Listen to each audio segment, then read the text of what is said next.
Friends, இன்னைக்கு நான் ரொம்ப சந்தோஷமா இருக்கேன். 1 மணி நேரத்துக்கு முன்னாடி போட்ட ஷார்ட்ஸுக்கு என்னோட அண்ணன் பொண்ணு வந்து கமெண்ட் பண்ணியிருக்கா. அந்த நான் யாருன்னு தெரியுமா, நந்தன் பூங்கொடி அப்படின்னு. உண்மையிலே தேங்க்ஸ் பூங்கொடி. அவள் 4th ஸ்டாண்டர்ட் தான் படிக்கிறா. அதனால தான் அத்தை அந்தைன்னு சொல்லி போட்டு ஸ்பெல்லிங் மிஸ்டேக் பண்ணியிருக்கா. இருந்தாலும் தேங்க்ஸ் பூங்கொடி. அடுத்து வந்து காதலின் மறுபக்கம் அப்படிங்கிற ஸ்டோரிக்கு எஸ்கே சிவா அவங்க வந்து கமெண்ட் பண்ணியிருக்காங்க. ஒரு வேர்டு மட்டும் அதிகமாக வருதே அப்படின்னு. அது ஆரம்பிக்கிறப்ப ப்ராக்கெட்டில் போட்டிருக்கீங்க.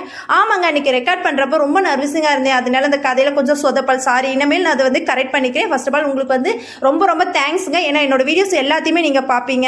அடுத்து வந்து எப்படியும் பார்க்க மாட்டீங்க அப்படிங்கிற ஷார்ட்ஸுக்கு வந்து ஜேவிஆர் ஃபேமிலி அப்படிங்கிறவங்க கமெண்ட் பண்ணியிருக்காங்க. சூப்பர் அக்கா அப்படின்னு. ரொம்ப தேங்க்ஸ். யாராவது லைக் பண்ணி கமெண்ட் பண்ணிட மாட்டாங்களா அப்படின்னு எங்கிட்டு இருந்த எனக்கு உங்களோட லைக்கும் கமெண்ட்டும் எனக்கு ஒரு பெரும் தீனியாகவே இருந்துச்சு. ரொம்ப ரொம்ப நன்றி. இது வரைக்கும் என்னை சப்போர்ட் பண்ண எல்லா ஃப்ரெண்ட்ஸுகளுக்கும் ரொம்ப தேங்க்ஸ். முக்கியமாக என்னோட மருமகளுக்கு ரொம்ப தேங்க்ஸ். ஏன்னா என்னோட மருமகள் கமெண்ட் பண்ணுவாங்கிறதே நான் எதிர்பார்க்கல. ஏன்னா அவங்க வேற ஊரில் இருக்காங்க. அப்படி இருந்து கமெண்ட் பண்ணுவாங்கன்னு எதிர்பார்க்கவே இல்லை. எல்லாத்துக்கும்